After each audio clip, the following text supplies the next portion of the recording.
With today's introduction. जो पहली बार हैं उन सब बच्चों को वेलकम। समझ लें सिस्टम को कैसे होता है। साइक्लिक कोर्स होता है। आज हम स्टार्ट करने चल रहे हैं कॉन्ट्रैक्ट। तो let us start today's class. Today is 25 April 2024। 25 April 2024। Day is Thursday and time is about 5:40 p.m. in Lucknow. Again, I am Amit sir with me Ankit sir on behalf of the Samit Institute. We are going to present the first lecture of the Indian Contract Act 1872. फिलहाल यही वाला है, ठीक है। कोई भी paper start करने से पहले 5 मिनट का आपको इंट्रोडक्शन देते हैं कि ये साइक्लिक होगा। एक पेपर के बाद दूसरा पेपर हम लोग स्टार्ट करते हैं। इसके पहले कॉन्स्टिट्यूशन था। जो बच्चे आज स्टार्ट करेंगे उनका स्टार्ट है आज। उनका आखिरी पेपर भी कौन सा होगा? कॉन्स्टिट्यूशन।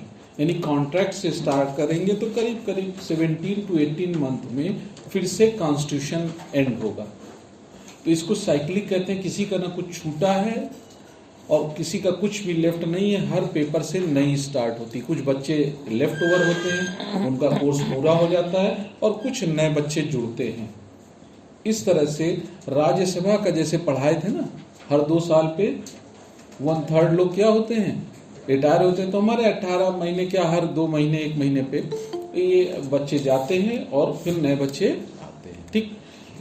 कॉन्ट्रैक्ट एक्ट स्टार्ट करना है। कॉन्ट्रैक्ट एक्ट में करीबन 20 to 24 लेक्चर्स चलेंगे, ठीक है। 20-22 लेक्चर में कॉन्ट्रैक्ट। अब छोटे छोटे पेपर्स हैं। Contract, TPA, juris, international organisation, Hindu Muslim, ये बहुत छोटे पेपर हैं, बहुत बड़े नहीं। जितना बड़ा अभी तक आपने पढ़ा है, चाहे सीपीसी हो, सीआरपीसी हो या कॉन्स्टिट्यूशन, ये बहुत बड़े हैं। इसके बाद अब इतने बड़े पेपर नहीं है, छोटे छोटे पेपर हैं हम लोग के हाथ में।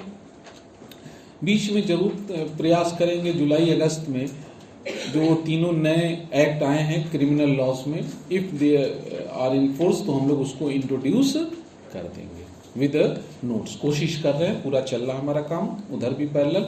तो let us start with the contract. Indian contract act 1872। Indian contract act 1872 है। इसमें कुछ चीज़ों को जरा से एक बार इंट्रोड्यूस कर दें, क्योंकि अभी हरियाणा में मोस्ट प्रोबेबली एक क्वेश्चन पूछा गया था।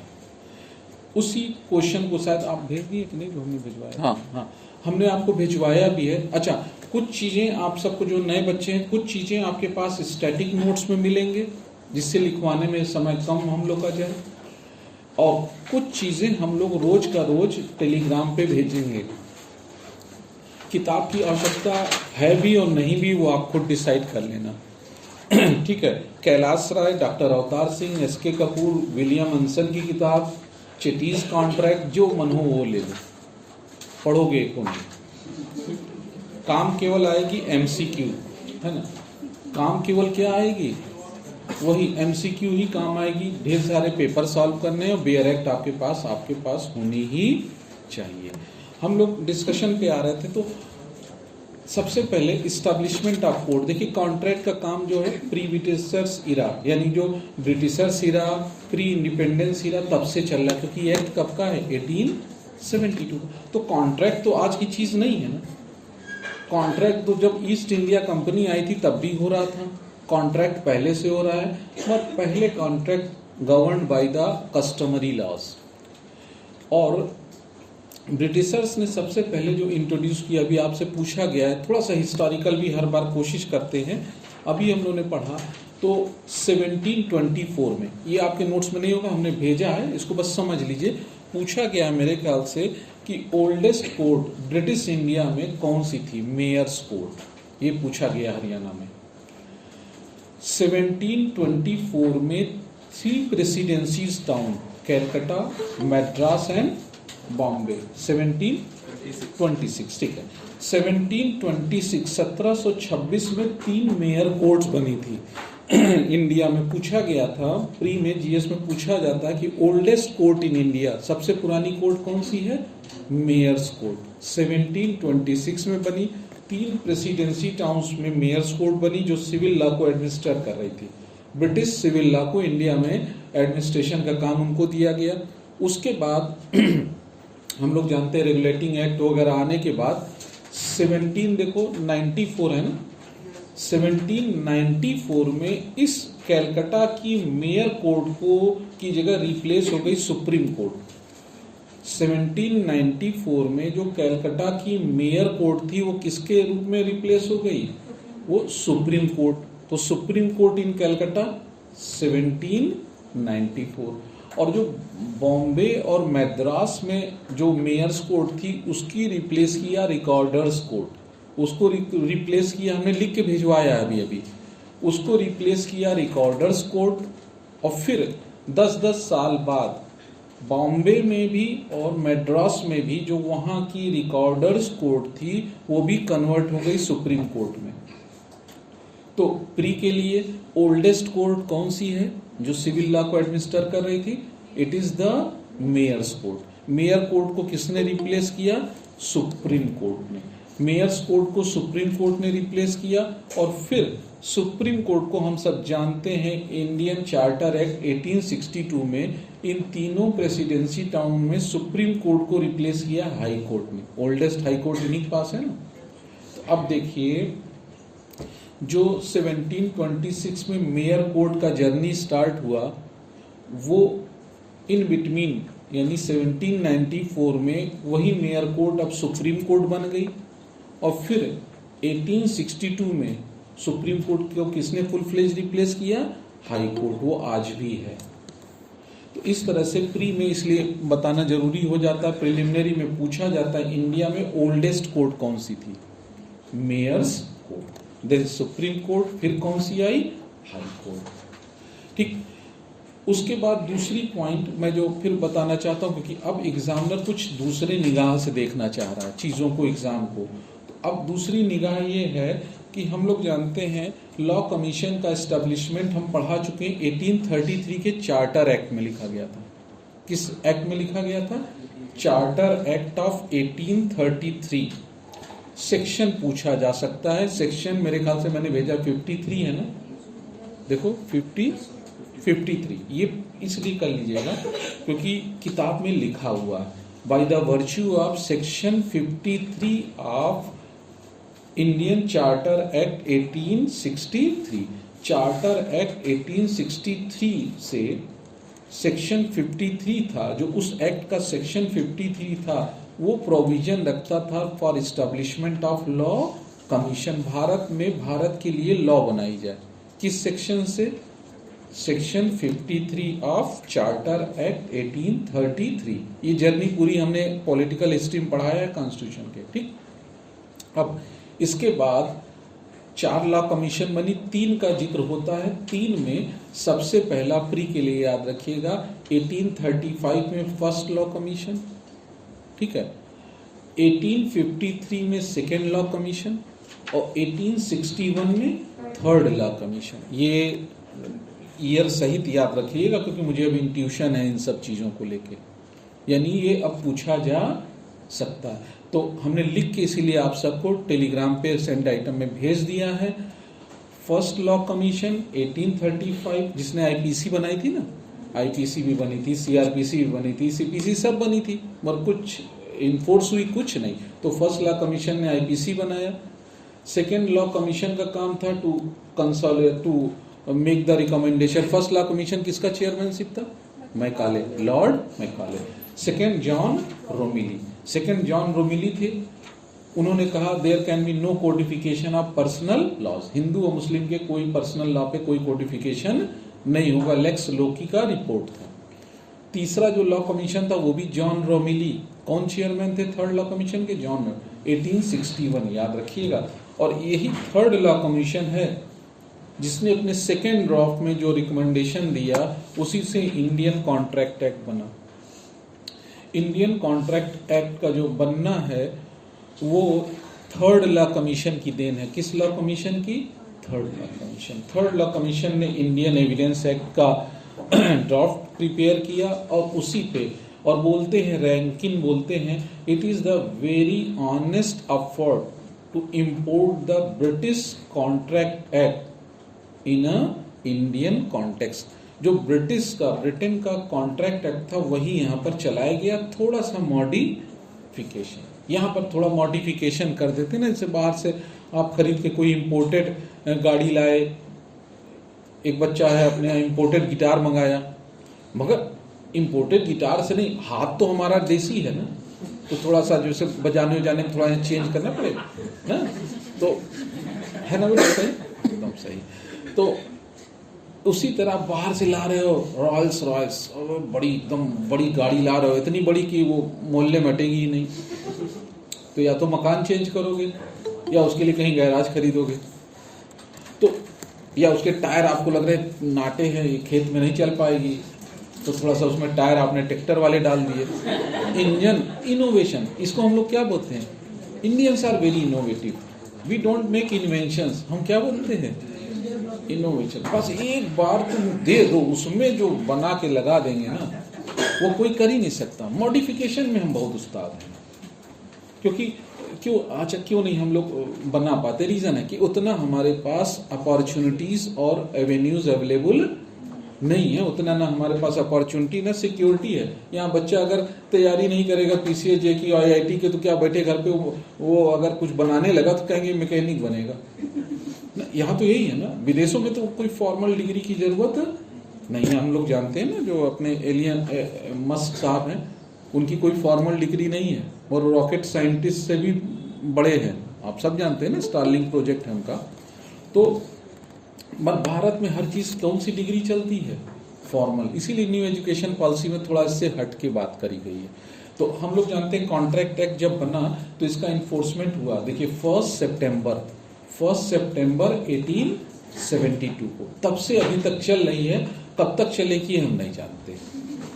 अब वो कहना हमने बंद कर दिया कि अपना पार हो जाएगा इसी से, जब से IPC CRPC और एविडेंस को रिप्लेस कर रहे हैं तब से हम लोग जान नहीं सकते। फिलहाल इस अभी तक कॉन्ट्रैक्ट एक्ट चल रहा है। अच्छा सब बेयर एक्ट एक बार देखिए, बेयर एक्ट एक बार देखें, जो एकदम बच्चे हैं जो पहली बार एकदम खोल रहे हैं, बेयर एक्ट जो उन्होंने एकदम नई खरीद के लाए हैं, उनको तो हमारी ओर से कोटि कोटि प्रणाम, क्योंकि वो कॉन्ट्रैक्ट पढ़े होंगे भाई अपने ग्रेजुएशन पीरियड में, तो सबने देखा कॉन्ट्रैक्ट का, ठीक है। कॉन्ट्रैक्ट एक्ट को एक बार देखो, जो ब्रिटिशर्स ने बनाया था, किस लॉ कमीशन ने बनाया था, 3rd लॉ कमीशन। देखिए जो ब्रिटिशर, अच्छा 3rd लॉ कमीशन के भी जॉन रोमिली थे, चेयरमैन कौन थे, जॉन रोमिली। तो देखिए जब बनाया तो इसको एक कॉम्प्रिहेंसिव डॉक्यूमेंटेशन की कोशिश की गई, मर्केंटाइल लॉ बनाने की, यानी जिसमें सारा कॉन्ट्रैक्ट का टर्म्स हो, सब कुछ हो। और देखिए आप सब कॉन्ट्रैक्ट एक्ट जो एक बार देखिएगा ध्यान से, तो लीगल अवेयरनेस ने, देखिए इसमें कितने पार्ट हैं, 10 चैप्टर कितने हैं, देखिए 10 1 11 होंगे ना, 11 चैप्टर्स हैं इसमें। देखिए सेक्शन 1 to लेकर 238 तक होगा, हाँ 39 होगा, और 11th जो लास्ट वाला होगा वो रिपील है, ठीक। एक बार देखिए इसको ध्यान से, कॉन्ट्रैक्ट एक्ट को 2 पार्ट में डिवाइड किया जाता है। This Indian contract act divided into 2 parts. देखिए जो फर्स्ट है फ्रॉम सेक्शन 1 to 75, ये जनरल प्रिंसिपल है जो सारे कॉन्ट्रैक्ट पे लगेगा। सेक्शन 1 से लेकर 75 तक ऐसा प्रिंसिपल है जो सारे कॉन्ट्रैक्ट पे लगेगा। तो 1 to 75 देखिए ये जनरल प्रिंसिपल है which will be applicable on all forms of contract. वो सारे 1 से लेकर 1 to 70 ये जनरल है। अब उसके बाद जो नेक्स्ट पार्ट आ रहा वो स्पेसिफिक कॉन्ट्रैक्ट का। स्पेसिफिक कॉन्ट्रैक्ट का मतलब होता है जो जनरल कॉन्ट्रैक्ट में जो एसेंशियलिटी की जरूरत है वो एकाध एसेंशियलिटी वेव की गई है, यानी सारी चीजों की जरूरत नहीं है, कुछ अलग है, चूंकि अलग है ये जनरल नहीं है तो ये क्या बना, स्पेसिफिक कॉन्ट्रैक्ट। और स्पेसिफिक कॉन्ट्रैक्ट में एक्चुअली जो पहला था 76 से लेकर देखिएगा 123 तक वो था सेल्स ऑफ गुड्स एक्ट। पहले हमारे कॉन्ट्रैक्ट का ही पार्ट था 1872 में। सेल्स ऑफ गुड्स एक्ट को 1930 में 1930 में सोगा बोलते हैं ना, सेल्स ऑफ गुड्स एक्ट, उसको इसमें से हटा के एक नया एक्ट बना दिया। तो देखिए बीच का डिलीट हो गया ना, सेक्शन 76 से लेकर 123। वो डिलीट हो गया। अब उसके बाद तो पहला स्पेसिफिक कॉन्ट्रैक्ट एंड हो गया। अब जो पहला बचा उसको बोलते हैं इंडेमनिटी एंड गारंटी। ये पढ़ना सब है। हाँ नहीं देखो, 1 से लेकर 75 तक 75 तक वो तो जनरल प्रिंसिपल्स हो गया। वो सारे कॉन्ट्रैक्ट में वही सिद्धांत लगने हैं, वो जनरल प्रिंसिपल्स है। उसके बाद स्पेशल कॉन्ट्रैक्ट की बात आई तो पहला था सेल्स ऑफ गुड्स एक्ट, वो हटा दिया गया 1930 में। उसके लिए एक नया एक्ट बन गया। अब दूसरा जो अभी है वो है इंडेमनिटी और गारंटी। वो हम बताएंगे क्यों स्पेसिफिक है, जनरल क्यों नहीं। इंडेमनिटी और गारंटी देखिएगा 124 से 147 तक होगा ना, 147 तक होगा इंडेमनिटी और गारंटी। दूसरा होगा देखिए बेलमेंट, दूसरे टाइप का स्पेसिफिक विशेष, स्पेसिफिक माने विशेष, जनरल नहीं है, ये कैसा है। तो दूसरे टाइप का जो स्पेसिफिक कॉन्ट्रैक्ट है वो है बेलमेंट, ये भी पढ़ना है आपने। 148 से लेकर देखिए 171 तक, 181 तक ना, हाँ उसी में प्लेज वगैरह आ जाएगा। तो 181 तक देखिए बेलमेंट आ गया, उसी में प्लेज वगैरह भी हम लोग पढ़ लेंगे। फिर देखिए एजेंसी, लास्ट कौन सा है, एजेंसी। 182 से लेकर देखिए 238 तक, वो है 238 तक है, वो एजेंसी है। कैसे एजेंसी बनता है, प्रिंसिपल एजेंट कैसे बनते हैं। और उसके बाद जो ओरिजिनली था पार्टनरशिप एक्ट। उसके बाद देखिए 239 से ऑनवर्ड्स आखिरी जो चैप्टर था वो क्या था, पार्टनरशिप एक्ट। पार्टनरशिप एक्ट को भी इसमें से हटाकर वो अपने सिलेबस में पढ़ाएंगे। 1932 में एक अलग से इंडिपेंडेंट एक्ट बना दिया। तो देखिए इस कॉन्ट्रैक्ट एक्ट से 2 पोर्शंस निकाल दिए गए। कौन कौन सा चैप्टर निकाला गया, देखिए कौन सा है, 7 है ना, 7 और 11 ध्यान रखिएगा।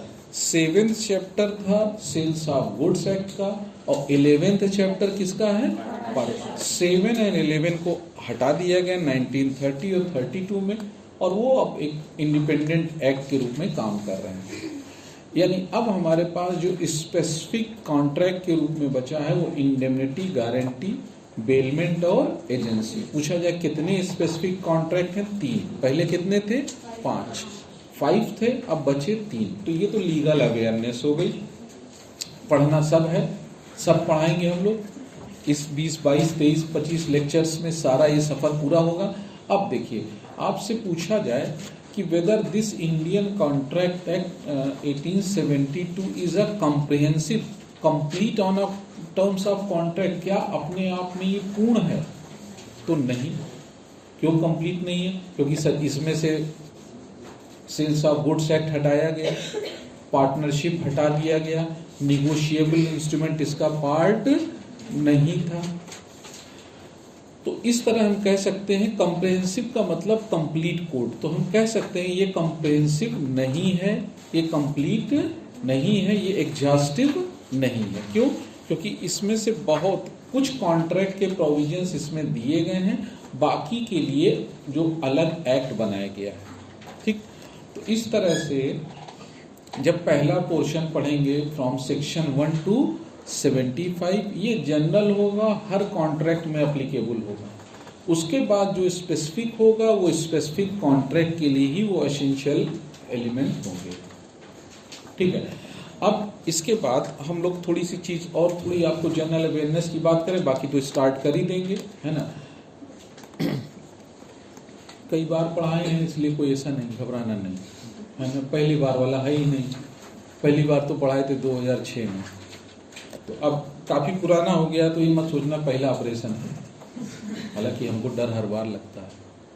क्यों डर लगता है, क्योंकि नहीं डरेंगे तो फिर पढ़ने में और पढ़ाने में मज़ा नहीं आएगा। तो कमी हमेशा हमको लगती है, क्योंकि लॉ ऐसी चीज़ है जो कभी कंप्लीट नहीं हो सकती। आप एक चीज़ सोचें दूसरी निकल के आ जाती है। तो हम लोग कॉन्ट्रैक्ट पढ़ रहे हैं। अच्छा देखो, आज के टर्म्स की अगर हम बात करें ना, आज का जो टुडेज वर्ल्ड है, आज का 2024 का जो समय है, उसमें देखो कि एक तो भाई ये कॉन्ट्रैक्ट है, ऑर्डिनरी है, which requires your physical, generally physical presence ना, ए और बी कांटेक्ट कर रहे हैं ओरल या राइटिंग या थ्रू टेलीफोन ना, या थ्रू लेटर्स, तो एक तरह से एक दूसरे की फिजिकल प्रेजेंस या फिजिकल एक्वेंटेंस की जरूरत है ना। बट आजकल देखा जाए तो इस ट्रेडिशनल कॉन्सेप्ट ऑफ कॉन्ट्रैक्ट जो बड़ा टाइम टेकिंग था, जिसमें पैसा बहुत लगता था, क्योंकि भाई किसी फॉर्मेट में तैयार करोगे, स्टैंपिंग कराओगे, रजिस्ट्रेशन कराओगे, बड़ा फॉर्मेलिटी रिक्वायर करता था और टाइम टेकिंग था। पहली चीज पर्सनल प्रेजेंस, रजिस्ट्रेशन कराना है तो क्या करना पड़ेगा दोनों लोगों को। तो ये देखा जाए कि ये जो हमारा ट्रेडिशनल फॉर्म ऑफ कॉन्ट्रैक्ट है था तो बहुत बढ़िया, मगर ये बड़ा time taking, money consuming, time taking etcetera था। इसकी जगह एक फास्ट, जो आज की डेट में आप लोग फास्ट है, तुरंत देखा ऑनलाइन, देखा पिज्जा खाने का मन है, टिन टिन 10 मिनट में आ गया लेके।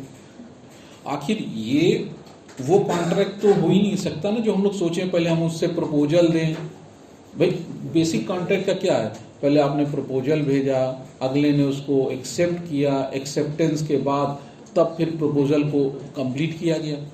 मगर आप लोग देखें आजकल ऑनलाइन, क्या बोलते हैं इसको, ऑनलाइन ट्रांजैक्शंस बहुत हो रहे हैं, इसी को बोलते हैं ई कॉन्ट्रैक्ट। तो हम जो पढ़ाएंगे वो तो एक सामान्य वाला कॉन्ट्रैक्ट पढ़ाएंगे, मगर एक ई इलेक्ट्रॉनिक कॉन्ट्रैक्ट, जैसे ई कॉमर्स, ई बिजनेस चल रहा है ना आजकल, तो एक ई कॉन्ट्रैक्ट की भी बात होती है। और जो सेक्शन 10 कैपिटल ए, ये याद रखिएगा, section 10 capital A of IT act, information technology act 2000, section 10 capital A of IT act 2000, ध्यान रखिएगा, ये लिख लीजिएगा कहीं, यहीं पे ई कॉन्ट्रैक्ट की बात की गई है। तो पूछा जाए electronic form of the contract का ओरिजिनेशन कहाँ पर है, तो आप कहेंगे sir section 10 capital A of IT act, information technology act 2000, ठीक। और उसमें लिखा गया है कि जो इलेक्ट्रॉनिक फॉर्म ऑफ कॉन्ट्रैक्ट का फॉर्मेशन होगा वो एकदम वैलिड होगा और it will deal as per the provisions of Indian contract act 1872। कहा जो ई कॉन्ट्रैक्ट है उसमें सारे प्रोविजंस कौन से फुलफिल किए जाएंगे, कॉन्ट्रैक्ट। तो बड़ा सीधा उसमें लिख दिया, कहा e contract is a valid contract, validity कहा e form of the contract जो इंटरनेट पे ईमेल के थ्रू या और भी ढंग से होते हैं वो वैलिड हैं, मगर उसमें रूल्स एंड रेगुलेशंस कौन से लगेंगे, वही लगेंगे जो इंडियन कॉन्ट्रैक्ट एक्ट, यानी इसको पढ़ लेंगे तो ई कॉन्ट्रैक्ट वाला भी हमारा पोर्शन कवर हो जाएगा। कहा इसमें कम्युनिकेशन एक्सेप्टेंस के वही मोड्स चलेंगे जो सेक्शन 4 में आपके दिए हैं, नॉन इंस्टेंट वाले, थ्रू लेटर्स, वही चलेगा, भी आपको पढ़ाएंगे धीरे धीरे। तो ई कॉन्ट्रैक्ट का जो बर्थ है, ओरिजिनेशन है, वो section 10 capital A of the IT act 2000 से है, ठीक है। अच्छा, जब ई कॉन्ट्रैक्ट करते हो, मुझसे ज़्यादा, क्योंकि मैं अब उतना विजिबिलिटी है नहीं तो मैं नहीं करता हूँ, आप लोग करते होंगे। ई कॉन्ट्रैक्ट में क्या होता है, जो प्रपोजल भेजता है उसको ओरिजिनेटर बोलते हैं। क्या बोलते हैं, कहीं लिख लीजिएगा। जो ई कॉन्ट्रैक्ट में प्रपोजर होता है, ऑफरर होता है, उसका नाम क्या रखा जाता है, ओरिजिनेटर, ओरिजिनेटर ना। और जो जिसको प्रपोजल दिया जाता है, ऑफरी, वो एड्रेसी होता है। क्या होता है, मेरे ख्याल से ही है ना, ओरिजिनेटर एंड एड्रेसी, ठीक। तो जो प्रपोजल भेज रहा है उसको ई कॉन्ट्रैक्ट में बोलते हैं ओरिजिनेटर, और जिसको प्रपोजल दिया गया है, जिसने इसको एक्सेप्टेंस करनी है, उसको बोलते हैं एड्रेसी। ये थोड़ा सा अलग से नॉलेज रखिएगा, ठीक है। ई कॉन्ट्रैक्ट के सारे रूल्स रेगुलेशंस वही हैं जो हमारे ट्रेडिशनल कॉन्ट्रैक्ट एक्ट में है, हम आपको पढ़ाएंगे उसी समय, इसके साथ आपको कोरिलेट कराएंगे, ठीक है। ई कॉन्ट्रैक्ट में और ट्रेडिशनल कॉन्ट्रैक्ट में क्या डिफरेंस है, तो आप कहेंगे सर ई कॉन्ट्रैक्ट में फिजिकल प्रेजेंस की जरूरत नहीं। एक तो आपस में आपको, अच्छा आप ही अमेजॉन पे करते हैं ना शॉपिंग, अमेजॉन पे क्या कभी आदमी देखे उसके साथ आप कॉन्टैक्ट कर रहे हैं, नहीं। You place your order, they have accepted, आपने ऑनलाइन पैसा दिया और आपके घर पे अगला क्या कर गया, डिलीवरी है। यानी बड़ा फास्ट मूविंग वर्ल्ड में ई कॉन्ट्रैक्ट की जरूरत थी और वो मिल गया हम लोग को। दिन भर मुझे लगता हम सब दिन भर चाहे न चाहे कॉन्ट्रैक्ट करते ही रहते हैं और उसमें ई कॉन्ट्रैक्ट मेरे ख्याल से 90% होगा। दिन भर ऑर्डर प्लेस करते हैं, मंगाते हैं, ये वो, तो ये सब क्या है? ई कॉन्ट्रैक्ट। ठीक है, तो ई कॉन्ट्रैक्ट वैसे तो कई टाइप के हैं, हमारे सिलेबस में नहीं, फिर भी थोड़ा जान लीजिएगा। 2 तरह के होते हैं ना, कई तरह के वैसे होते हैं। एक होता है क्लिक रैप, हम भी नाम है सुने आप लोग जान दिए, click CLICK, click WRAP, click wrap contract, click wrap contract. और दूसरा होता है क्लिक रैप कॉन्ट्रैक्ट, आप लोग पढ़े हो ना, आई एग्री कुछ होता है ना, आप लोग वो जो आप लोग कोई चीज करते हो, परचेज सॉफ्टवेयर लेते हो ना, तो उसमें शायद आता है ना नीचे आई एक्सेप्ट, वही तो है क्लिक रैप। आपने क्लिक किया, वो आपके उस पे कॉन्ट्रैक्ट हो गया, this is called click wrap contract. और दूसरा होता है shrink wrap, SHRINK, shrink wrap contract, WRAP। Shrink wrap यानी something is coated with plastic. खास तौर से आप एंटीवायरस मंगाते हो ना, तो उसमें आता जो आपने उसका रैप ऑनलाइन भी ओपन किया, तुरंत आप बाउंड हो गए ना। अब आपके लिए साल भर या 3 साल के लिए क्या होता है, यानी ये आपके घर में किसी चीज की डिलीवरी की गई, जो आपने उसके रैपर को हटाया, you are bound with the, कहते नहीं आप देख दाख के वापस कर दो। जो आपने उसकी सील कवर तोड़ी, तो अब देखिए वैसे तो कई हैं, ब्राउजर रैप वगैरह, मगर हम लोग 2 ज्यादा जानते हैं। क्लिक रैप कॉन्ट्रैक्ट, ये ई फॉर्म ऑफ द कॉन्ट्रैक्ट है। कौन से फॉर्म का? इलेक्ट्रॉनिक। क्लिक रैप नेट पे डालना, सब मिलेगा, भंडार पड़ा है पूरा। और दूसरा shrink wrap, SHRINK, shrink wrap contract. ये इसलिए जान लीजिएगा, ये नया ओरिजिनेशन है, नई चीजें हैं electronic form of the contract की। क्योंकि उसमें भी जब आप सबसे अभी सेक्शन 4 पढ़ेंगे तो डिस्कस करेंगे ना, जब आप किसी को भेजते हो व्हाट्सएप पे कोई प्रपोजल, या तो पहले एक सिंगल टिक होता है, ठीक है, जब उसके पास मेरे ख्याल से पहुंच जाता है तो क्या होता है? डबल टिक, और जब वो देख लेता है तो ब्लू टिक होता है। तो यही तो प्रपोजल का ढंग, आपने प्रपोजल भेजा, उसके पास पहुंच गया, डबल टिक, अब हमारा पहुंच गया। अब प्रपोजल अगले ने रीड किया कि नहीं, वो कैसे पता चलेगा? जब वो उस पर ब्लू टिक हो जाएगा तो वो बोलेंगे प्रपोजल सेंड, और जब वहां से इसी तरह एक्सेप्टेंस आएगा तो आपके पास आएगा। जब तक आपने उसको रीड नहीं किया तब तक वो एक्सेप्टेंस होगी कि नहीं, ये हम आगे डिस्कस करेंगे। ठीक है, अब आइए हम लोग अपने फॉर्मल टर्म्स ऑफ कॉन्ट्रैक्ट पे चलें, ट्रेडिशनल। अच्छा, दोनों में डिफरेंस यही है कि ई कॉन्ट्रैक्ट बड़ा इंस्टेंटेनियस है, तेजी से हो जाता है, टाइम टेकिंग नहीं है, पैसा इसमें कुछ लगना नहीं, क्योंकि कोई डॉक्यूमेंटेशन नहीं हो रहा है, सब इलेक्ट्रॉनिक फॉर्म में हो रहा है, सेफ है। क्यों? जो ई कॉन्ट्रैक्ट्स होते हैं, जो बड़े बड़े कॉन्ट्रैक्ट्स होते हैं, उसमें जो सिग्नेचर होता है डिजिटल सिग्नेचर होता है ना, पढ़े थे ना एविडेंस एक्ट में। तो इसमें जब देखिएगा तो जो ई कॉन्ट्रैक्ट में जो सिग्नेचर होता है वो कैसा होता है? डिजिटल। और डिजिटल सिग्नेचर की पायरेसी पॉसिबल नहीं, क्योंकि उस अगर डिजिटली सिग्नेचर है तो पूरा डॉक्यूमेंट सिक्योर्ड हो जाता है, और उस डॉक्यूमेंट में आप अगर बीच में कोई छेड़खानी करना चाहेगा तो OTP आता है ना, तुरंत OTP आएगा और अगले को पता चलेगा। मगर ये जो ट्रेडिशनल वाला कॉन्ट्रैक्ट है उसमें तो फेर फार बहुत करते हैं लोग ना, कहीं है वहीं टाइप करा के कुछ और लिख दिए। तो ज़्यादा सेफ सिक्योर्ड कौन सा हुआ? Electronic form of the contract, क्योंकि वो डिजिटली वेरीफाइड है, उसके साथ डिजिटल सिग्नेचर है, पूरा डॉक्यूमेंट आपका डिजिटली वेरीफाइड पैक्ड हो गया। अब उसके बीच में कोई भी पार्टी इधर उधर करना चाहेगी टर्म्स, तो तुरंत अगले के पास सिग्नल के रूप में, नोटिस के रूप में क्या आ जाएगा? OTP। तो ये बड़ा इंपॉर्टेंट है, डिजिटल सिग्नेचर के कारण ई कॉन्ट्रैक्ट सेफ एंड सिक्योर्ड हो जाता है, जबकि हमारा ट्रेडिशनल कॉन्ट्रैक्ट उतना सेफ एंड सिक्योर्ड नहीं है। इस तरह से छोटा सा अभी हमने चैप्टर ई कॉन्ट्रैक्ट की बात की, ये आपके नोट्स में नहीं मिलेगा। ई कॉन्ट्रैक्ट के बारे में पढ़ लीजिएगा, मैंने ज़्यादा नहीं पढ़ना है। कभी आपसे बस इतना पूछा था, what is E contract, how it is made, वो सब तो अभी हम बनाएंगे ही। इसमें टाइप्स बता दीजिए, 2-3 टाइप बता दीजिए, और difference between E contract and contract, तो वो हम लोग अभी पढ़ ही रहे हैं, समझ ही जाएंगे दोनों में क्या डिफरेंस है। अब आइए हम लोग अपने ट्रेडिशनल कॉन्ट्रैक्ट के बारे में बात करें, क्योंकि कॉन्ट्रैक्ट का ट्रेडिशनल जो टर्म्स है, जनरल प्रिंसिपल्स है, वही ई कॉन्ट्रैक्ट पे भी लगना है। तो हम लोग पहले इस कॉन्ट्रैक्ट की बात करें। इंडियन कॉन्ट्रैक्ट एक्ट जो डिफिनीशन है वो देखिएगा आप सब, देखिए सेक्शन 1 में तो प्रिलिमिनरी है, देखिए सेक्शन 1 में प्रियम्बल होगा, पहले प्रियम्बल पढ़ दीजिए पहले, सब कोई सेक्शन 1 निकालिए। Without wasting our time we move on section 1। Indian contract act 1872, act number 9 of 1872, preamble, where it is expedient to define and amend certain parts of the law relating to contracts, it is hereby enacted as follows. Preliminary. Section 1, short title.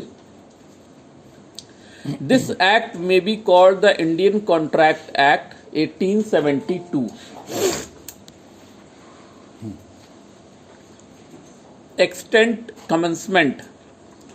It extend to the whole of India, and it shall come into force on the first day of September 1872.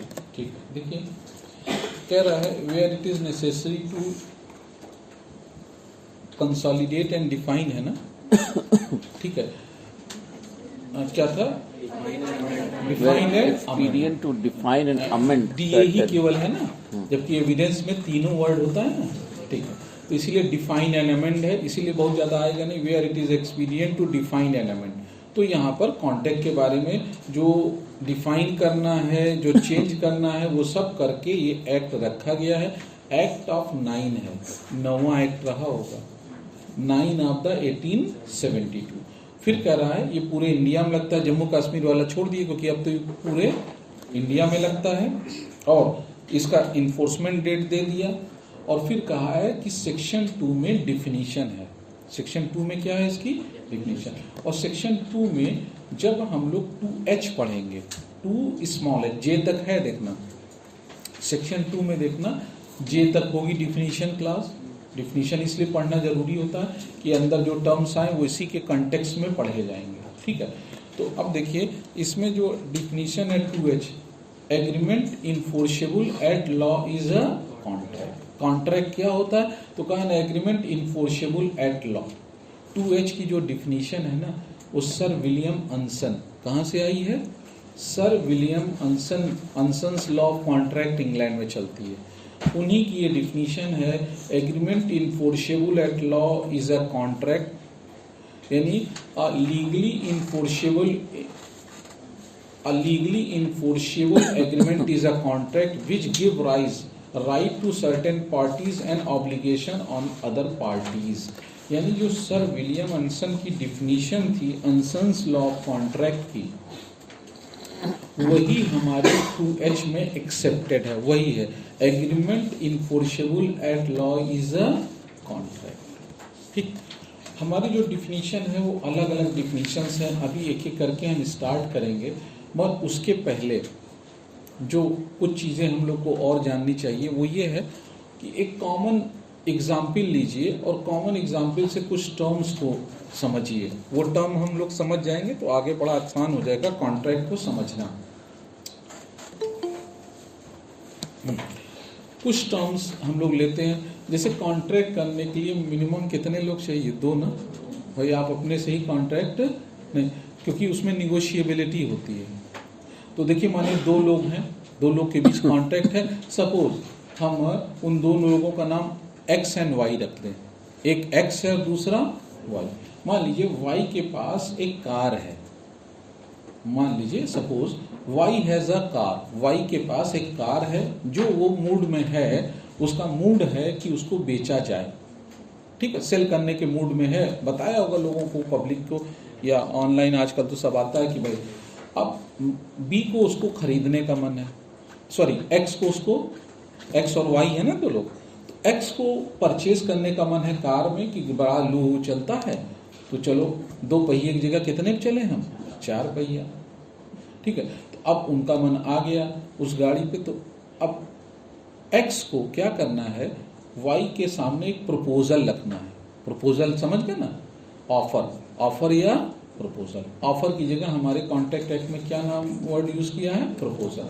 तो अब ए को B को एक proposal देना। Proposal वो Y words दे सकता है शब्दों द्वारा या लिख के दे सकता है, ठीक है। तो अब ए ने बी को एक लेटर लिखा और लेटर में एक ऑफर दिया, could you sell your car in 50,000, क्या आप अपनी कार 50,000 रुपये में ₹50,000 बक्स या जो भी कहिए, क्या 50,000 में आप मुझे बेचोगे। अब ये एक एक्स की ओर से वाई को क्या गया है, एक प्रपोजल, ठीक। एक्स ने अपना ऑफर बी को कम्युनिकेट किया। ये कम्युनिकेशन कब पूरा होगा, जब ये वाई के नॉलेज में आ जाए ना। भाई लेटर पहुंचा ही नहीं तो क्या कुछ होगा, नहीं। जब एक्स ने एक लेटर लिख के वाई को दिया, हम लेटर्स के थ्रू ही डिस्कशन पे आ रहे हैं, तो मान लीजिए एक्स ने एक लेटर लिख के दिया वाई को, और लेटर लिख के भेजा, और वो मानिए वाई को मिला, और वाई को जब मिला तो वाई ने उसको पढ़ा। तो बोलते हैं कि ये प्रपोजल या ऑफर का कम्युनिकेशन वाई को हो गया। तो जिसने ऑफर दिया, एक्स ने ऑफर दिया ना, उसका नाम क्या रख सकते हो, ऑफरर या प्रपोजर ना।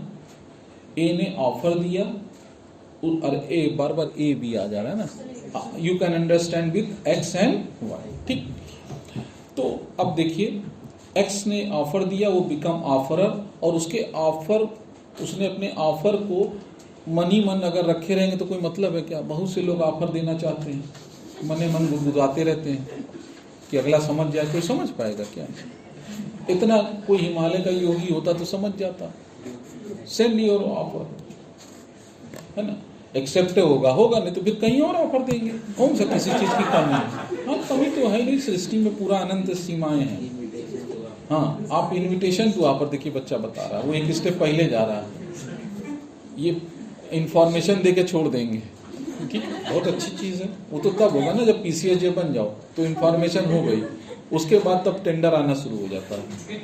हाँ, वो लोग भी तुम्हारे फेसबुक को लाइक करते हैं जो शायद तुम्हारे चेहरे को नहीं देखना चाहते हैं। होता है, ये सब होता है जीवन में, ये सब रंग देखोगे आगे चल के सब कोई, ठीक है। तो अब देखिए हम लोग अपने काम पे आ जाए, तो फिर काम करने का मन नहीं करता, फिर वही सब बकवास होने लगती है ना। अब देखिए एक्स साहब ने एक ऑफर भेजा, ऑफर को मान लीजिए पोस्ट एंड टेलीग्राफ मेथड से भेजा है, तो 5-6 दिन लगा। अब एक्स का जो ऑफर था, मानिए 1 जनवरी को एक्स ने सेंड किया है, तो मान लीजिए 6 दिन में पहुंचा 6 जनवरी को वाई के पास। वाई ने उसको आराम से पढ़ा। पढ़ने के बाद तो जो ही वाई के नॉलेज में आ गया, ये लीगल शब्द बता रहा हूँ, जो ही वाई के नॉलेज में वो ऑफर की कंटेंट आ गए, बोलेंगे communication of proposal is complete. Proposal आपका कंप्लीट हो गया। अब जो कुछ है डिसीजन किसको लेना है, वाई को। एक्स के हाथ से सारा बॉल निकल गया। अब Y has to take decision कि क्या उसे अपनी कार 50,000 में बेचनी है। मान लीजिए हम पॉजिटिव वे में चलते हैं, वाई को लग गया हाँ साहब हम बेचेंगे। तो अब मनी मन वाई रख ले कि हम बेचेंगे, तो भी कोई काम बना क्या, नहीं, क्योंकि यहाँ सब चीज़ें एक्सप्रेस चल रही। तो अब वाई क्या करे, एक लेटर लिखे, yes I agree to sell my car in ₹50,000। अब ये जो है उसका जो एसेंट है, जो वाई ने एसेंट दिया, एग्री कर गया, उस लेटर को वाई फिर डब्बे में डालेगा ना अपने, और वो लेटर फिर किसको मिलेगा, एक्स को। तो जो ही यहाँ बोलते हैं प्रपोजल व्हेन एक्सेप्टेड, प्रपोजल मानिए 7 तारीख को वाई ने प्रपोजल को एक्सेप्ट कर लिया, एक्सेप्टेंस लेटर लिख के और लेटर बॉक्स में डाल दिया पोस्ट ऑफिस में। कहते हैं the moment proposal accepted become promise. ये बड़ा इंपॉर्टेंट है। जिस मोमेंट पे एक्सेप्टर ने प्रपोजल को एक्सेप्ट कर लिया, the moment the person to whom proposal is made, that is Y, has accepted the proposal. Now अब प्रपोजल का नया नाम क्या बन गया, प्रॉमिस। और अब फिर से उन लोगों का नया नामकरण होगा। अब जो प्रपोजर था वो प्रोमिसर बन गया। 7 तारीख के पहले ए था ऑफरर और बी था ऑफरी। 7 तारीख को 7 days ऑफ द 7, जिस दिन एक्सेप्ट कर लिया, एक्सेप्टेंस लेटर को जो ही वाई ने पोस्ट कर दिया, रखा, मान लीजिए ए लखनऊ में है और वाई दिल्ली में है, मान लीजिए वाई कहाँ पे है, दिल्ली में, तो जो लेटर 6 दिन बाद 6 तारीख को वाई को मिला और 7 तारीख को दिल्ली में उसने लेटर बॉक्स में डाल दिया। 7 ही तारीख को प्रपोजल एक्सेप्ट हो गया। अब प्रपोजल कन्वर्टेड इनटू प्रॉमिस, और जो प्रॉमिसर था, जो सॉरी प्रपोजर था, ऑफरर था, उसका नया नाम क्या अब आपने रख दिया 7 तारीख के बाद, प्रॉमिसर, और जिसने एक्सेप्ट किया प्रपोजल वाई, वो क्या बन गया, प्रॉमिसी। तो 7 तारीख के बाद ऑफरर और ऑफरी का नया नाम क्या बना, प्रॉमिसर और प्रॉमिसी। ये शॉर्ट में समझते चलिएगा क्योंकि आगे चल के इसी का नाम हम लिया करेंगे, ठीक है। तो जब ऑफरर ऑफरी बोले तो मान लीजिएगा अभी proposal accept, the moment proposal accepted the proposer offeror become promisor and the offeree become promisee, ठीक। अब देखिए इसके साथ एक चीज और जानिए, प्रिंसिपल समझिए।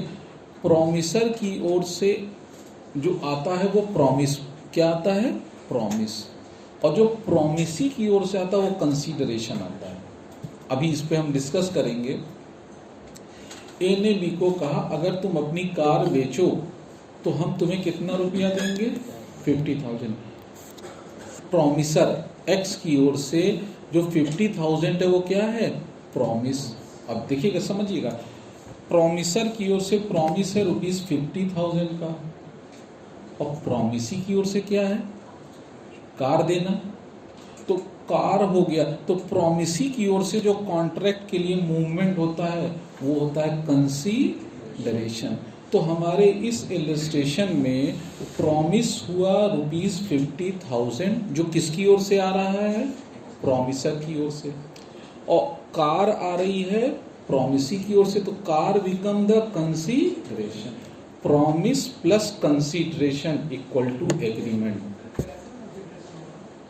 नहीं बाबू, वैसे तो एक दूसरे, देखो कंसीडरेशन को अभी हम पढ़ाएंगे, मगर consideration is a motive of contract, consideration is a motive of contract. आप बताओ ये कॉन्ट्रैक्ट हुआ क्यों है, Y X has made a proposal, बताओ, क्योंकि वाई को कार चाहिए थी ना, तो फिर रीजन क्या हुआ इस कॉन्ट्रैक्ट का, कार, तो कार बिकम द कंसीडरेशन, और मनी जो आया वो बिकम द प्रॉमिस। तो अब देखिए प्रॉमिस 50,000 का और कंसीडरेशन है car, promise plus consideration equal to agreement. ध्यान रखिएगा, promise plus consideration equal to agreement. मगर अभी भी एग्रीमेंट कॉन्ट्रैक्ट तब बनेगा जब सेक्शन 10 की कंडीशन फुलफिल हो। Agreement enforceable at law is contract ना, अभी पूरा बाद में पढ़ाएंगे, मतलब इतना समझ लीजिए। एग्रीमेंट ऐसा एग्रीमेंट जो लॉ के द्वारा इनफोर्सेबिलिटी रखता हो वही क्या बनेगा, कॉन्ट्रैक्ट, ठीक है। तो अब देखिए क्या ये एग्रीमेंट लीगली इन्फोर्सेबल है, तो इसके लिए सेक्शन 10 पढ़ेंगे। सेक्शन 10 कहता है to convert agreement into contract. Agreement को कॉन्ट्रैक्ट बनाने के लिए कुछ टर्म्स एंड कंडीशन होनी चाहिए, और वो टर्म्स एंड कंडीशन ये है कि parties must be competent. Party competent का मतलब दोनों पार्टी मेजर होने चाहिए, मिनिमम मेजर, ब्रिगेडियर कर्नल हो जाए कोई दिक्कत नहीं ना, मिनिमम क्या होने चाहिए, मेजर, यानी 18 वर्ष, और साउंडनेस ऑफ माइंड होनी चाहिए, क्योंकि contract is the free will of the party. तो माइंड कैसा होना चाहिए, साउंड माइंड, और किसी लॉ ने उनको कॉन्ट्रैक्ट करने से बार न किया हो, यानी कन्विक्टेड ना हो, यानी किसी लॉ ने उनको बार, जो इंसॉल्वेंट होते हैं, जो कन्विक्टेड होते हैं, वो कॉन्ट्रैक्ट नहीं कर सकते हैं। तो ध्यान रखिएगा, पहला कौन सा एग्रीमेंट कॉन्ट्रैक्ट में कन्वर्ट होगा? तो आपने कहा जब दोनों प्रॉमिसर और प्रॉमिसी कॉम्पिटेंट हो। ठीक है, कॉम्पिटेंट होने के साथ उनका कंसेंट फ्री होना चाहिए। कंसेंट का मतलब जो उन्होंने सहमति दी बड़ी स्वतंत्र की हो, कोई जोर दबाव, कंसेंट फ्री हो, और जो उनका ये जो कंसीडरेशन है और ऑब्जेक्ट है, object and consideration must be lawful. अगर ये 4 कंडीशन पूरी हो गई तो ये जो एग्रीमेंट दिख रहा है किसमें कन्वर्ट हो जाएगा? Contract. And the movement agreement converted into a contract, अब उसको लीगल सैंक्शंस मिल गए। लीगल सैंक्शंस का मतलब क्या है कि अगर एकदम लीगली इन्फोर्सेबल है ना कॉन्ट्रैक्ट, तब क्या है, अगर कोई पार्टी डिनाई कर जाएगी, एक आप कार दो, अरे सॉरी एक्स ने कहा कार दो, हम तैयार हैं, 50,000, वाई कह रहा हम नहीं तुमको देंगे, हमको एक और प्रपोजल मिल गया वो 70,000 का, क्या वाई डिनाई कर सकता है? नहीं, क्योंकि इस पे अब ये लीगली इन्फोर्सेबल हो गया। अगर वो नहीं करेंगे तो हम कोर्ट से, हम लोग जानते हैं ना कॉन्ट्रैक्ट को कोर्ट से लीगली इन्फोर्स करा सकते हैं ना, स्पेसिफिक परफॉर्मेंस एक्ट। कौन सा एक एक्ट है? Specific performance act. हम कोर्ट में जाकर सेक्शन 10 में एक है स्पेसिफिक परफॉर्मेंस एक्ट का, और कोर्ट से कहेंगे कि सर हमें वो ऐसा ऐसा उन्होंने एग्रीमेंट किया है, लीगल एग्रीमेंट है, अब वो डिनाई कर रहे हैं तो उनको ऑर्डर दीजिए कि हमको कार दें और हमसे पैसा ले। दूसरा अल्टरनेटिव ये होता है कि आप चाहो तो ब्रीच ऑफ कॉन्ट्रैक्ट के लिए, तो यानी the moment contract legally enforceable हो जाता है, अगर बाइंडिंग कॉन्ट्रैक्ट है तो अब उसमें कोई एस्केप रूट नहीं है, हंसी मजाक का पफिंग नहीं है। अरे तुम हमारा मकान खरीदोगे, तुम्हारी औकात है? अगले का बोलो कितना लगेगा, 10 करोड़, लिया दिया, अरे मजाक कर रहे हैं यार। देखिए contract is not game of idle hour, it's not a joke. Lord Stowell ने बोला था ना, ये बहुत बार आता है एग्जाम में, who said that contract is not game of idle hour। खाली समय की बर्बादी नहीं है, तुम कॉन्ट्रैक्ट करो, क्या लोगे, वो करा ही देंगे, नहीं। कॉन्ट्रैक्ट में हमेशा इंटेंशन बड़ा क्लियर होना चाहिए। Contract is not game of idle hour, एक खाली समय की बर्बादी नहीं है। लॉर्ड स्टोवेल ने डार्लिंपल वर्सेस डार्लिंपल, डिम्पल नहीं, Dalrymple, DARLYMPAL, Dalrymple versus Dalrymple. Lord Stowell, Stowell ना होम्योपैथिक में कफ सिरप आती है, सूखी, गीली, ठंडी, लाल, पीली, अकील सर आजकल खांसी से परेशान है, हरी, नीली, स्टोवेल। होम्योपैथिक में सब कुछ एक ही दे देती है। तो कौन सा लॉर्ड? Lord Stowell. और केस कौन सा है?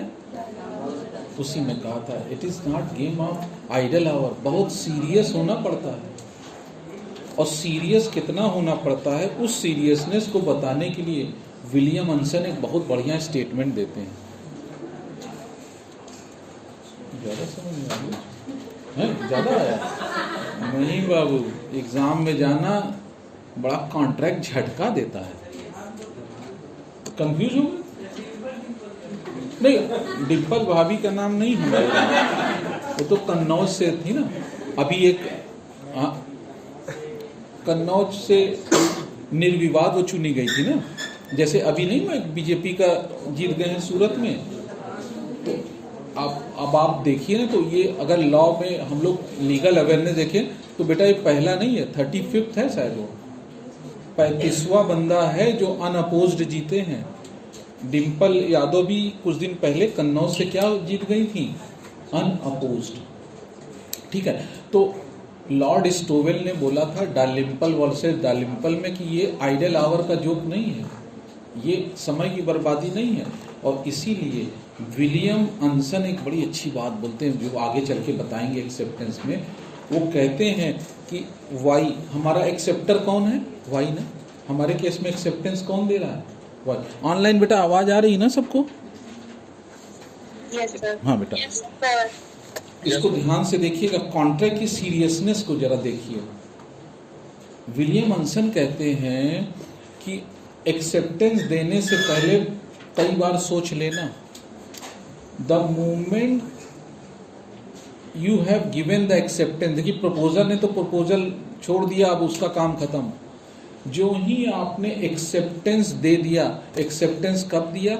जब वाई ने अपने लेटर को दिल्ली में लेटर बॉक्स में डाल दिया, उसी समय एक्सेप्टेंस क्या हो गया? कॉन्ट्रैक्ट उसी समय फॉर्म हो गया। Contract has been formed, letter पहुंचे या ना पहुंचे एक्स को कोई दिक्कत नहीं, कॉन्ट्रैक्ट उसी समय क्या हो गया? बाइंडिंग इन नेचर हो गया। और विलियम हंसन कहते हैं एक्सेप्टेंस टू अ कॉन्ट्रैक्ट, जब आप किसी ऑफर को, when you give acceptance to an offer, तो ये उसी तरह इर्रिवोकेबल हो जाता है जैसा majestic apply to a train loaded with gunpowder, आग लगा दिया। समझ गए ना? एक जलती हुई तिल्ली, विलियम हंसन कहते हैं अगर आपने एक ट्रेन जो बारूद से लदी उसमें लगाने के बाद क्या फू फू करोगे? नहीं, वो जल जाएगी। उसी तरह एक बार आपने एक्सेप्टेंस, देखिए कितना वो बड़े महान टाइप के लोग रहे होंगे, कैसे वो समझाने की कोशिश करते हैं कि एक्सेप्टेंस देने से पहले 100 बार सोचना। एक बार आपने क्लिक कर दिया यस आई एग्री, अब आपको नहीं गड़बड़ हो गया, ये सब है ना बेटा, सब है नोट्स में है बेटा। ये सर विलियम हंसन वही लिखते हैं, कहते हैं एक्सेप्टेंस देने से पहले कई बार सोचना। Once moment you have given the acceptance you can't revoke, आप इसको रिवोक, ये इंग्लैंड का बहुत ही इंपॉर्टेंट टॉपिक है कॉन्ट्रैक्ट। इस तरह से हम लोगों ने जाना, एक बार फिर से समझिए, एक्स ने क्या दिया था? ऑफर या प्रपोजल, ठीक। वो ऑफर और प्रपोजल किसके लिए था? वाई के लिए, जिसके लिए होगा वही एक्सेप्ट करेगा। वाई के पास 4-5 दिन में पहुंचा, वाई ने उसको, जब कहते हैं ऑफर कब कंप्लीट हुआ? जब उस ऑफर के टर्म किसके नॉलेज में आ जाए? ऑफरी यानी वाई के, ठीक। तो ऑफरी ने उसको पढ़ा और समझा, विचार विमर्श किया और उसके बाद उसको लगा ऑफर ठीक है, तो ऑफर को उसने एक्सेप्टेंस दिया। और एक्सेप्टेंस मनी मन नहीं दिया, एक्सप्रेसली किया और लिख के लेटर में जो ही दिल्ली में लेटर बॉक्स में डाला, द मोमेंट अब ये ऑफर एक्सेप्ट हो गया, और ये ऑफर एक्सेप्ट हो गया और चूंकि सब कुछ लीगल था तो ये उसी समय क्या बन गया? कॉन्ट्रैक्ट बन गया। हाँ, तो अब देखो ये प्रपोजल तो ए ने, देखो पहले समझो, प्रपोजल एक्स ने वाई को दिया था, ठीक। वाई ने जो प्रपोजल एक्सेप्ट किया क्या बन गया? प्रॉमिस। और प्रॉमिस जो ही बना प्रॉमिस, और प्रॉमिस ही किस में कन्वर्ट हो जाती है? एग्रीमेंट। और एग्रीमेंट अगर लॉफुल है तो क्या बन जाएगा? कॉन्ट्रैक्ट। ये तो ऑटोमेटिक है ना। अगर वही ए होता, ए अगर 15 साल का व्यक्ति है और सॉरी एक्स 15 साल का है, तो ये ऑफर ही वैलिड नहीं है, तो ये कुछ बनेगा ही नहीं। या आप मानो ऑब्जेक्ट इसका बड़ा इलीगल टाइप का होता है, एक्स लिखता है क्या तुम, एक्स वाई को कहता है तुम बहुत खतरनाक वाले शूटर हो, क्या तुम जेड के घर के बाहर गोली चलाओगे बॉम्बे में? वाई एक्सेप्ट कर लेता है, क्या ये ऑफर भी है, एक्सेप्टेंस भी है, बट लीगली इन्फोर्सेबल, इसका ऑब्जेक्ट अगेंस्ट द लॉ है, ये इन्फोर्सेबल। अब मानो वाई गोली चला के आया, कहा पैसा दो, एक्चुअली भागो, कौन सा पैसा, कहा कोर्ट जाएंगे, क्या कोर्ट में इन्फोर्सेबल होगा? नहीं, क्योंकि लीगली इन्फोर्सेबल नहीं है, क्योंकि इसमें जो कंसीडरेशन है उसका जो ऑब्जेक्ट या ऑब्जेक्ट लॉफुल नहीं, इस कॉन्ट्रैक्ट का ऑब्जेक्ट लॉफुल नहीं।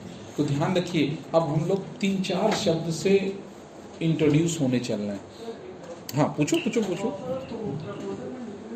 एक ही है, हमने कहा प्रपोजल, ऑफर और प्रपोजल एक चीज है। ऑफर वर्ड ना यूज करके क्या लिखा गया है? प्रपोजल। देखो प्रपोजल अच्छा लगता है ना, ऑफर वर्ड अच्छा, बड़ा दोयम दर्जे का ऑफर दिए हैं, और जब आपको नहीं प्रपोजल दिए हैं, अरे कहते हैं हमारे लिए प्रपोजल आया है।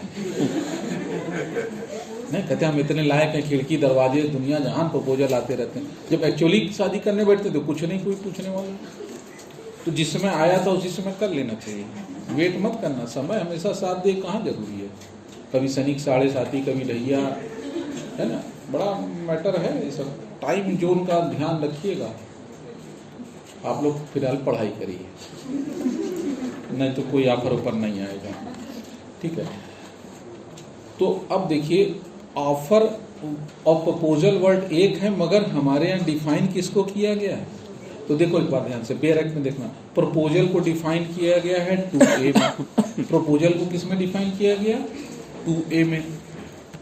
और अब देखिए 2B देखिए, प्रोमिसालियन, offer when proposal when accepted become promise. और C देखो, प्रॉमिसर और प्रॉमिसी। और D देखिए कंसीडरेशन, बड़ा लाइन टू लाइन लिखा। E देखिए एग्रीमेंट, ठीक है। उसके बाद देखिए रेसिप्रोकल आ गया होगा F, G और G वाइड होगा और H पे आ गया कॉन्ट्रैक्ट। अभी धीरे धीरे बताएंगे सब। कुल मिलाकर एक ओर से ऑफर चलेगा और उस ऑफर या प्रपोजल को कम्युनिकेट किया जाएगा। जिसको मिला है जब उसके नॉलेज में आ जाएगा तो बोलेंगे ऑफर कम्युनिकेट या प्रपोजल कम्युनिकेट हो गया। अब जब हो जाने के बाद अब किसने डिसाइड करना है? डिसीजन लेना है ऑफरी को। किसको डिसीजन लेना है? The person to whom offer has been communicated. अब उसने यस कर दिया तो वही ऑफर किस में कन्वर्ट हो जाएगा? प्रॉमिस में। और जो प्रॉमिसर है, प्रपोजर बिकम द प्रॉमिसर, और प्रॉमिसर की ओर से क्या आता है? प्रॉमिस। और प्रॉमिसी की ओर से क्या मूव होता है? कंसीडरेशन। प्रॉमिस प्लस कंसीडरेशन जोड़ दें तो यही क्या बन जाता है? एग्रीमेंट। और एग्रीमेंट अगर सेक्शन 10 के हिसाब से लीगल है तो ये किस में कन्वर्ट हो गया? कॉन्ट्रैक्ट। और कॉन्ट्रैक्ट द मूवमेंट बना, अब उसके बाद मना तो कोई कर ही नहीं सकता। कोई भी पार्टी मना करेगा तो ब्रीच ऑफ कॉन्ट्रैक्ट के लिए क्या हो जाएगा? लायबल होगा। 73 में कंपनसेशन देना पड़ेगा। ये पूरा सिद्धांत है। जो वादा किया वो रोके जमाना चाहे तुमको आना पड़ेगा। एक पिक्चर है ना शाहजहां, बड़ा पुराना गाना, हम तो पुराना ही सुनते ही हैं। और उसमें आता है एकदम बहुत पुराना गाना है, बहुत ही पुराना गाना। अब उतना भी पुराना नहीं जितना तुम लोग सोच रहे हो। गाना पुराना हो सकता है मगर सिचुएशन आज भी रिलेवेंट है। वो कॉन्ट्रैक्ट था, ये ई कॉन्ट्रैक्ट है। बड़ा जल्दी कर रहे हैं आजकल, instantaneous cut cut cut cut किया, फिर कोर्ट पहुंच गए 13 में। वहां भी कह रहे हैं sir instant demand divorce without cooling period. 6 महीना नहीं वेट करना है। एक कहेगा I am going to Australia, अगला कहेगा I am going to America, north and south, and we have no time to appear before you. 142 लगाइए। माया जैन अनिल जैन में नहीं कहा था? कोर्ट ने कहा ऐसे मामले में हम ब्रेक डाउन करके तुरंत हटा देंगे, आप चिंता ना करो, we are here to serve you. Court भी कहती है हम हैं, आपके लिए तैयार हैं, आप करिए तो कुछ। हाँ वो ही नहीं करोगे। न्यूटन का फर्स्ट लॉ इनर्शिया लगा है, जो जिस अवस्था में पड़ा है तो कैसे चलेगा? You have to apply certain external force until तैयारी करते रह जाओगे।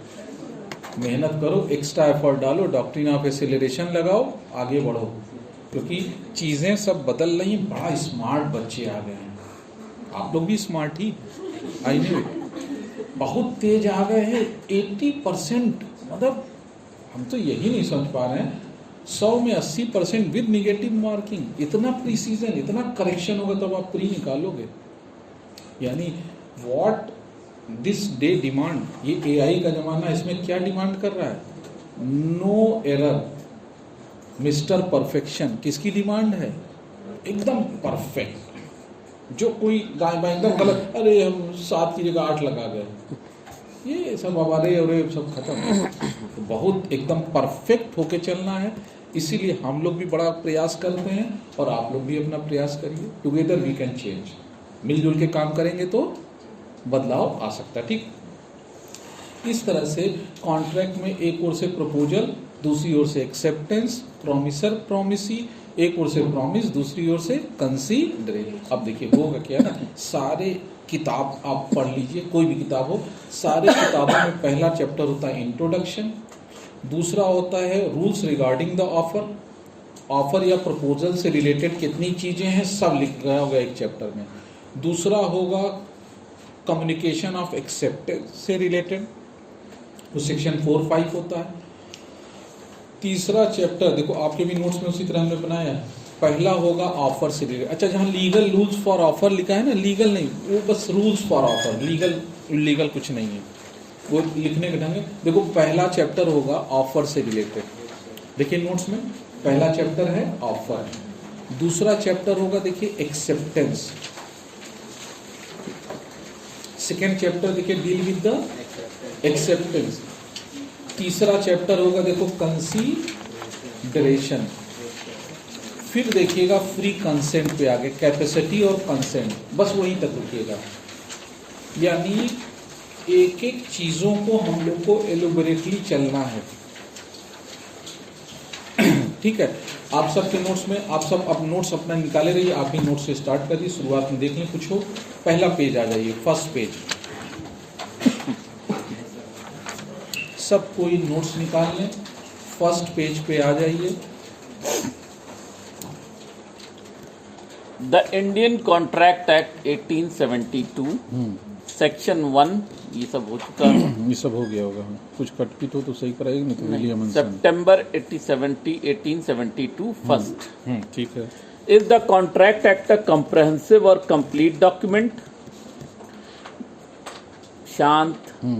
The Indian Contract Act 1872 is not a comprehensive document and also not complete on matters of contract because some contracts are dealt with by different specific acts like Transfer of Property Act, Partnership Act, Specific Relief Act, etc. Parts of Indian Contract Act 1872. This act has been divided into two parts. Number 1, general principles, section 1 to 75. Number 2, specific contract, section 124 to 238. Definition of contract. According to Sir William Anson, a contract is an agreement enforceable at law made between two or more persons by which rights are acquired by one or more to acts or forbearances on the part of other or others. Act और फॉरबियरेंसेस। तो देखिए हम लोगों ने जाना कि अब हम लोग जनरल प्रिंसिपल्स, सामान्य साधारण सिद्धांत पढ़ने चल रहे हैं, जनरल प्रिंसिपल्स ऑफ कॉन्ट्रैक्ट।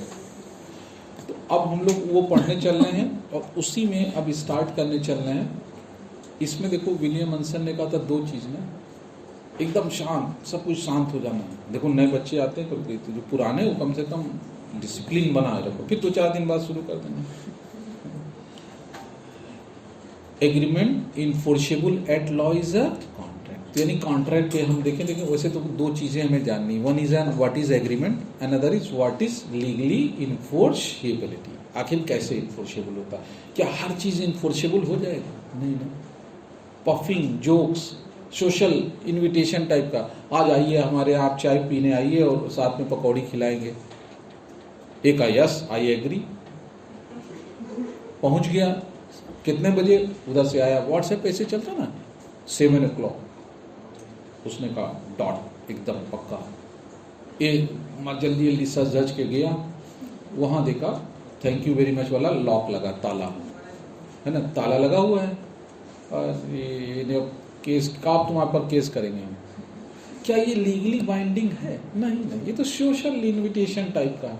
भाई कॉन्ट्रैक्ट तो तब बनता है ना जब दोनों ओर से कुछ किया जाए। हमने आपको बोला आप चले मुंह उठा के, व्हाट यू हैव डन, आपने क्या किया? तो कॉन्ट्रैक्ट में दोनों ओर से कुछ होना, एक्ट और फॉरबियरेंस, एक ओर से कुछ किया जाए, दूसरा कुछ करने से अपने आप को रोके।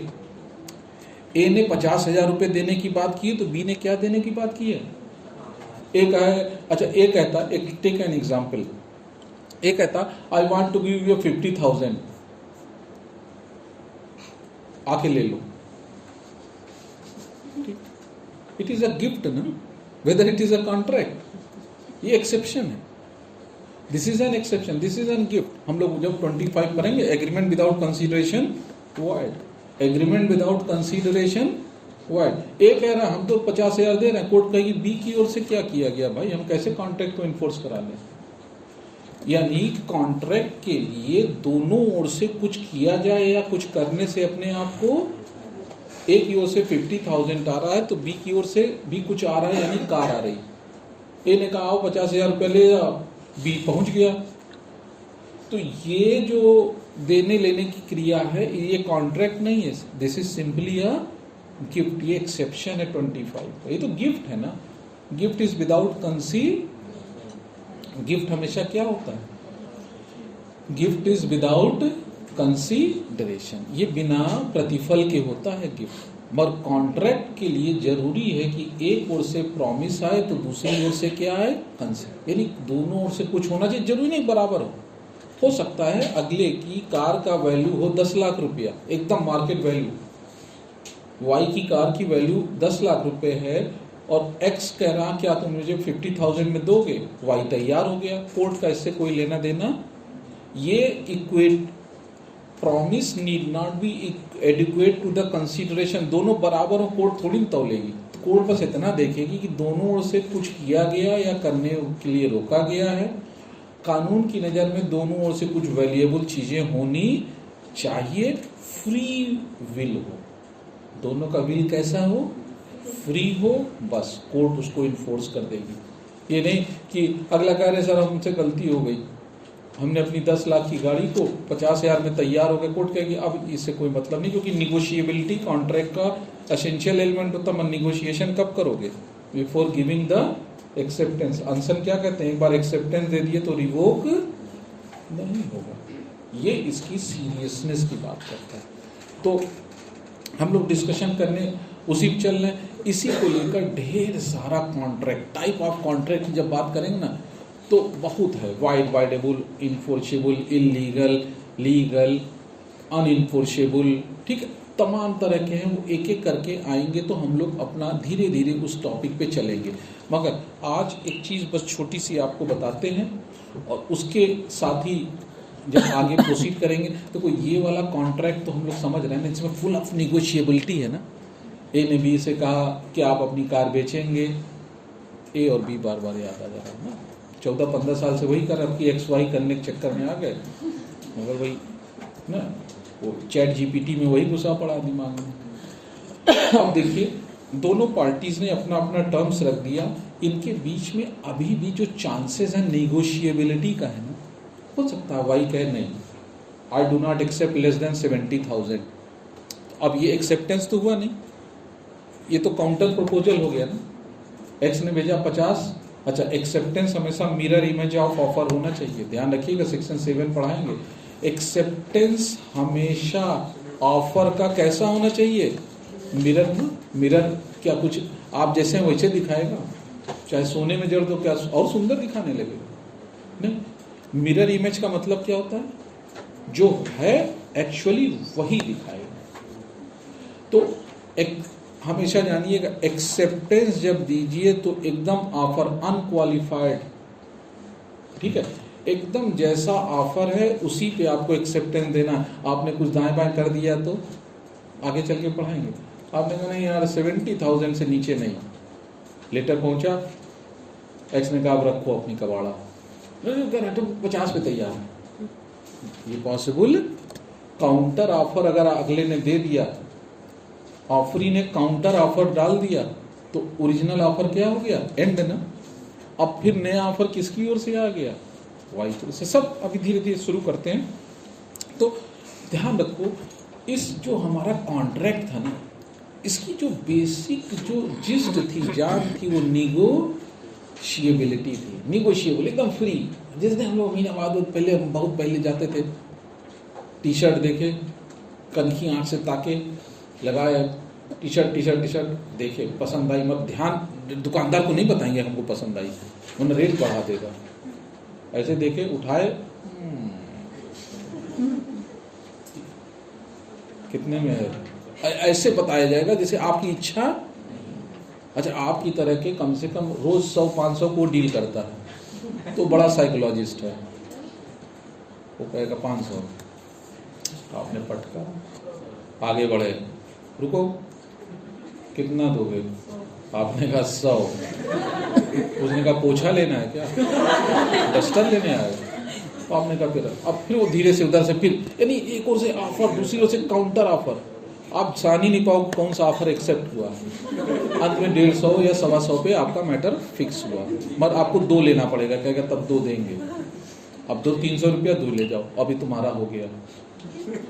नहीं, पहले आप लोग, अब तो यहाँ पहले पुराना यहाँ मार्केट है ना अमीनाबाद, जाओ तो चश्मा लगा देता था काला, मेबैन, रेबैन नहीं, मेबैन, आपको कहें मेबैन, कहेगा रेबैन का छोटा भाई आ गया, कितने में, 100 रुपये में। आपको क्या, अरे भाई रेबैन का 4000-3000 का चश्मा ये कितने में दे रहा है।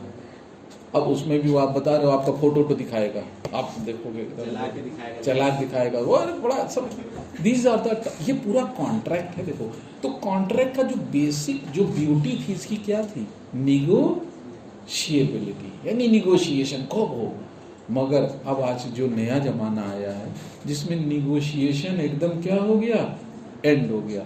और जो ये नए तरह का कॉन्ट्रैक्ट आया जिसके बारे में मैं बताने चल रहा हूँ, एक तो ऑर्डिनरी फॉर्म ऑफ कॉन्ट्रैक्ट होता है जिसमें फुल निगोशिएबिलिटी होती है ना, फ्री विल। मगर एक नए तरह का कॉन्ट्रैक्ट आया है, उसका नाम है स्टैंडर्ड कॉन्ट्रैक्ट। जो नया कॉन्ट्रैक्ट आया उसको क्या बोलते हैं, स्टैंडर्ड फॉर्म ऑफ कॉन्ट्रैक्ट। जो स्टैंडर्ड कॉन्ट्रैक्ट होता है उसमें निगोशिएबिलिटी होती ही नहीं है।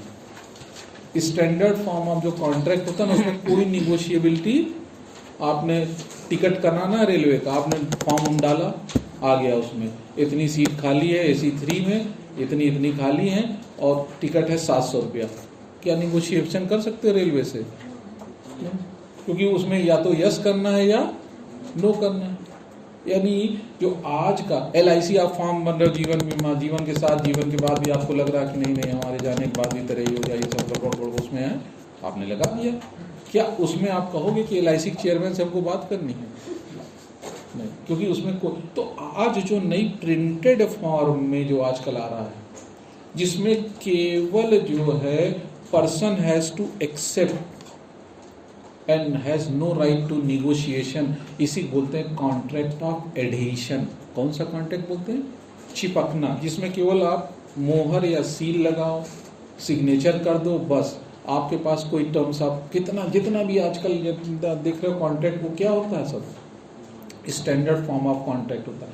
टर्म्स एंड कंडीशन प्रिंटेड है, पढ़ना हो पढ़ लो, केवल आपको यस करना है या मत करिए कॉन्ट्रैक्ट, मगर कोई निगोशिएशन की बात उसमें, this is called standard form of contract. और आज के ज़माने में 90% कॉन्ट्रैक्ट किस तरह के हैं, स्टैंडर्ड फॉर्म ऑफ कॉन्ट्रैक्ट। हम आपको इसको भेजेंगे भी, लिखा भी है। और स्टैंडर्ड फॉर्म ऑफ कॉन्ट्रैक्ट कोई बोलते हैं कॉन्ट्रैक्ट ऑफ एडिशन, यानी इट हैज़ नो निगोशिएबिलिटी, इसमें कोई निगोशिएशन होता ही नहीं। अच्छा, जब निगोशिएशन नहीं है तो जो परचेजर है, कंज्यूमर है, उसके एक्सप्लॉयटेशन की संभावना बहुत ज़्यादा रहती। क्यों, स्टैंडर्ड फॉर्म ऑफ कॉन्ट्रैक्ट में बहुत ज़्यादा एक्सप्लॉयटेशन की परेशानी रहती। क्यों, आप गए दुकान पे, आप गए लॉन्ड्री में, आपने अपना बड़ा महंगा, मान लीजिए हम कोई आप कपड़ा वपड़ा, कोई टी शर्ट, आप कौन सा आता है फ्रांस में टी शर्ट 4-4 लाख रुपए का आता है, हाँ बेटा, वेनेंसियागा, ठीक है, हमको तो लगा चॉकलेट की वैरायटी है। चलिए, तो मान लीजिए आपने बहुत महंगा एक्सोटिक टाइप का, बड़ा एकदम बड़ा महंगा टाइप का आप रखे हैं, कोई आपका कपड़ा है, आपने लॉन्ड्री मैन से बोला कि इसको आप धुलिए, उसने एक रिसिप्ट दे दिया। अच्छा, रिसिप्ट में पूरा टर्म्स एंड कंडीशन पीछे लिखा होता है, पढ़ते हैं हम लोग नहीं, उसमें पीछे पढ़ते हो, उसमें लिखा रहता है शायद कि जो भी हमारा आपका ये है ना, जो भी आपने पैसा दिया है धुलाई का, मान लो 200 रुपये का चार्ज है, उसका शायद मैक्सिमम 5 टाइम या 10 टाइम होता है। खो जाने पे आप आए तो देखा यार वो बेकार हो गया आपका कपड़ा, और कंपनसेशन, आप कह रहे हैं कंपनसेशन, यार 10,000 का कपड़ा था, तुम 200 रुपया दे रहा हो हमको, मगर आपने क्या कर लिया है, अगला तो कहेगा he has made an contract, इन्होंने पैसा दिया, हमने इनको रिसिप्ट दी, और रिसिप्ट में पूरा क्या लिखा है, terms and you have accepted. Court भी कहेगी भैया तुमको कैसे बचाएं, आवेल मुझे मार, तुम्ही ने तो जाके एक्सेप्ट कर लिया। इसी तरह आप पार्किंग में जा रहे हो, कार पार्किंग, पहले बोर्ड लगा रहता, कभी कोई पड़ता पीछे पों पों पों पों, आप गाड़ी अंदर ले गए, जो आपने कार में इंटर किया ऑटोमेटिक वहीं टिकट हो जाता है ना, अंदर आपने पार्क किया, उस पर सारा टर्म्स कंडीशन लिखा था, पढ़े नहीं, टिकट जेब में डाले चल दिए, लौट के आ देखे कार खो गई, उसमें लिखा है कुल खोने पे हमारी कोई जिम्मेदारी नहीं होगी। आप कह रहे हम लगाए थे, जिम्मेदारी काहे नहीं होगी, पढ़ो ध्यान से, उसमें लिखा है बहुत अगर है तो 20% या कुछ लिखा रहता है, 25% है ना, 25% हम देंगे। आप कह रहे यार 1 करोड़ की कार खो गई, तुम 25% दोगे, तो अगला कहेगा you have made a, this is called standard form of contract. में एक्सप्लॉयटेशन की बहुत ज़्यादा समस्या है, क्योंकि जनरली इस बिजी लाइफ में हम सब पढ़ते नहीं है। इस बिजी लाइफ में एक एक टर्म्स एंड कंडीशन को, आल्दो कोर्ट कहती है हाईलाइटर लगा दो, जो स्पेशल टर्म्स है उसको और हाईलाइट कर दो, पर चाहे लो लाइट करो चाहे हाईलाइट करो, किसी के पास समय नहीं है पढ़ने का।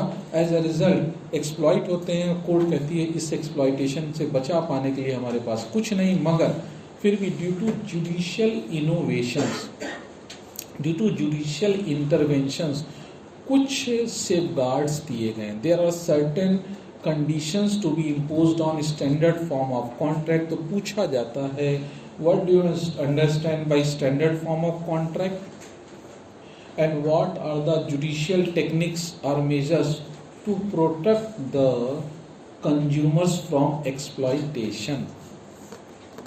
ठीक है, ये चीज़ें हम आपको भेजेंगे, पूरा लिखा हुआ लिखवाए हैं, हम आपको पूरा भेज देंगे। अंकित सर से कहते हैं स्टार्ट कर दीजिए उसको, लिखे वाले से हो गया।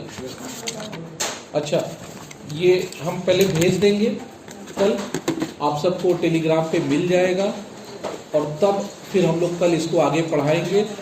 आज की हम लोग बच्चे बता रहे हैं 7 बज गया है, आज की सभा यही हम लोग समाप्त कर रहे हैं। कल फिर मैं 5:30 बजे, अच्छा मंडे टू फ्राइडे कितने बजे हम लोग, 5 बजे से, और जीएस जिस दिन 2 दिन होती, थर्सडे और फ्राइडे, सैटरडे संडे छुट्टी होती, थर्सडे फ्राइडे को जनरली 5 की जगह क्या हो जाता है, ये 5:30 5:40। तो thank you very much, offline as well as